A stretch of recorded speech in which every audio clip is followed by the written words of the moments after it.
So Cambridge have a commitment to getting it right when it matters, and yet the evidence from the recent publication of A-level results would suggest that they have got it wrong when it mattered perhaps more than any other time in their history. They've made fundamental mistakes in ignoring predicted grades from teachers, using a system of historical data which did not see the unique dignity of each individual candidate in the 2020 cohort, the application of an algorithm which was evidently not fit for purpose, using a system developed perhaps with Ofqual, which was devised for UK schools, and we've seen the backlash there. Even in that context, the algorithm and historical data was not fit for purpose. They've included an element of bias against students in certain countries. In my case, working in China, I'm well aware of the fact that in subjects like mathematics and physics, students have been hugely disadvantaged by the system. Perhaps worst of all in the context of Cambridge, in the international setting, they have completely ignored results from AS. So I'll start there. Most students sitting Cambridge examinations, sat AS examinations in the May-June series of 2019 or in November of 2019, some of whom were doing resits. In those series of examinations, students achieved grades sat under examination conditions marked by Cambridge examiners, moderated and verified. In any other year, the AS grade would contribute to 50% of the final grade awarded for Cambridge by Cambridge at A level, but not in 2020. Those grades were ignored. Many schools understood the challenges that Cambridge faced in awarding A2 grades, and to an extent can understand the systems that they developed for A2. However, to completely ignore AS and prior attainment seems ludicrous. There are cases, and we read them everywhere, of students achieving A's at AS being downgraded to C's and below. That doesn't happen, and Cambridge have a commitment on their website which suggests that AS grades are the grade most likely then to be attained at A2, given that all things are equal. In fact, most students, or many students, who gain A grade at AS go on to get A star by scoring marks which would push them over the threshold to be awarded the A star. But again, Cambridge have ignored that. Instead, they've relied on historical data. Now, the problem with historical data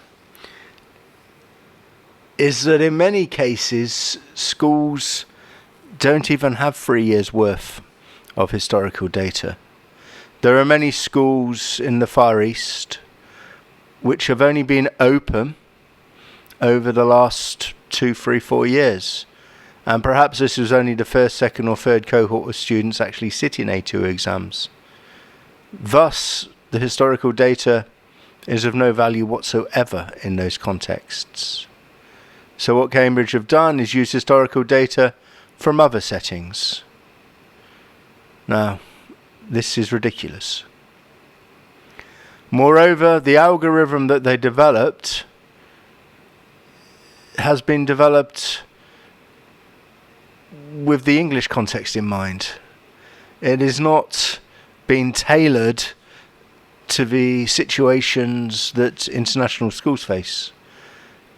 And thus, grades have been awarded unfairly.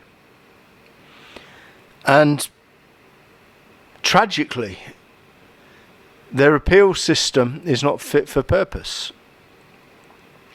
They claim that they are here to help.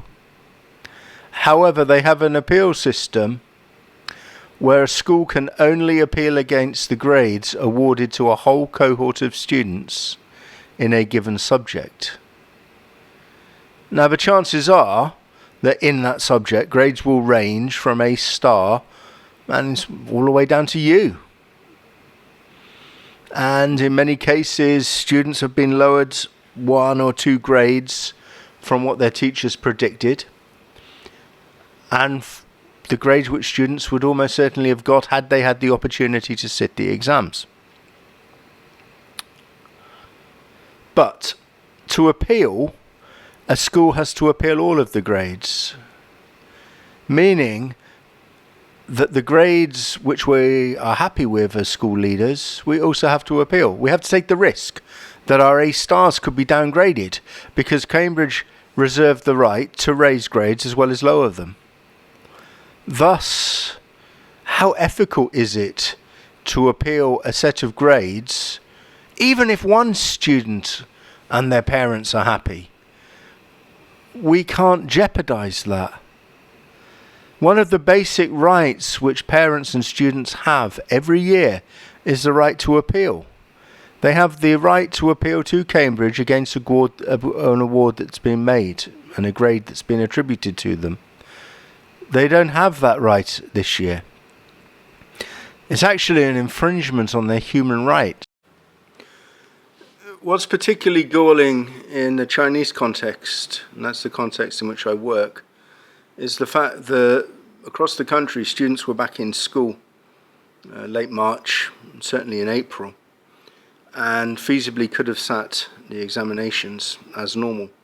But Cambridge made the unilateral decision to postpone the examination series. Now, this is going to cause a whole load of problems for school leaders in dealing with parents, because the Chinese government allowed the Gaokao examinations to take place, the domestic university entry examination, and students sat those exams under normal conditions, albeit slightly late. They were moved to July, but in order to keep a level playing field.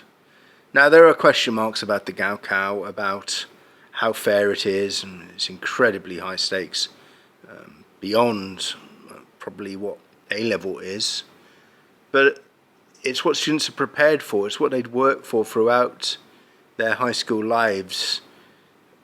So there's an element of justice that their university placement will be determined in the way it was predestined to be. The playing field wasn't changed, the goalposts weren't moved. Now, students who have places at universities based upon unconditional grades are caught between the devil and the deep blue sea. Fortunately, many universities have respected the offers that they made, and in the case of the international sector, have looked to the AS grades. They've used a lot more common sense than perhaps the examination boards have. It's upsetting that Cambridge, as an autonomous organisation, like the IB, had an opportunity to award grades in a way that they would have considered best for their students, but they seem to have bowed to political pressure from a national government in the country where they're based.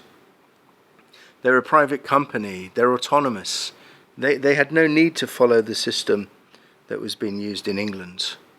They're in a different context different students, and effectively a different examination system because of the AS. So, to offer a solution, Cambridge can review the situation and perhaps apologise, accept that mistakes have been made. They haven't awarded the correct grades the first time. And to go back to the drawing board and devise a system which first of all takes into account at least a 50% weighting based upon the AS grade. Now beyond that, why not make use of teacher prediction for A2 and then come to a grade based upon those 2 dimensions? Now what also they have is mountains of evidence that teachers have collected across several months. Since the postponement of examinations or cancellation of examinations was first announced, Cambridge made it clear that schools should start gathering evidence, and teachers have done that meticulously. In fact, it's painful to think about how much work they put in for it then to be ignored. It's just stored away now, either electronically or physically. We have mountains of evidence which Cambridge didn't ask for, and we're in the same boat where I work as any other school. We have the evidence. We have mock examinations.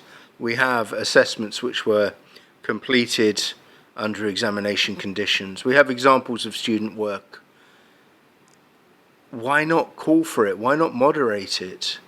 Now, that's obviously going to be time consuming. It's not going to suit the timescale for those students who've missed out upon university placements, but it would restore a sense of justice, and it would restore Cambridge's reputation somewhat in the international sector. Because one of the tragedies here is that Cambridge, like the IB, have damaged their international reputation. And will parents trust the system anymore?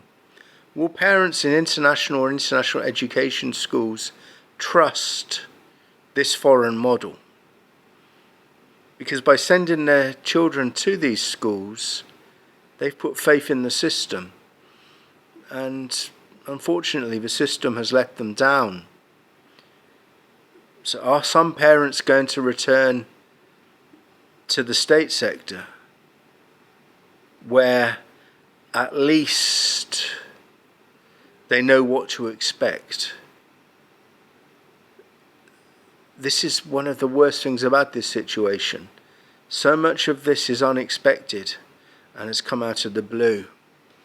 And very sadly, it's something which has deeply affected a group of young people who've struggled over the last few months with all of the effects of COVID-19.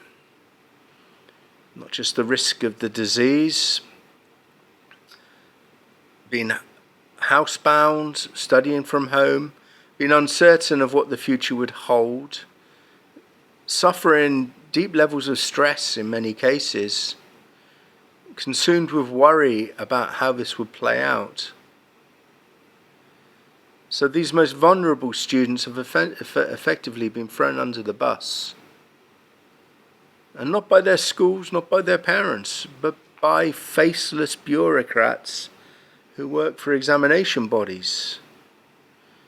Read back through your mission. The slides I've used with this video all come from Cambridge. All of them from different sources, but all attributed to Cambridge. They make so many commitments towards schools and towards the students they work with, but they've let them down. So please, Cambridge, please review your processes. Please admit that you've made mistakes and put it right. That way schools will continue to trust you, as we have done previously. There's a lot good about Cambridge International Assessment Education. Don't spoil it over this. So International Education Today will continue to follow the ongoing story regarding Cambridge and the A-level examinations, and we'll report back We'll also continue to make videos to support teachers working in international education and teachers considering a move into the international sector. So follow the channel, click on the subscribe button. You can click to get notifications of when future videos are posted so that you can keep up to date with news from international education. We'll keep up our review of recruitment agencies and any issues as they rise which are pertinent to people working in the sector or wishing to work in the sector. We're a relatively new channel and we're hoping to go from strength to strength.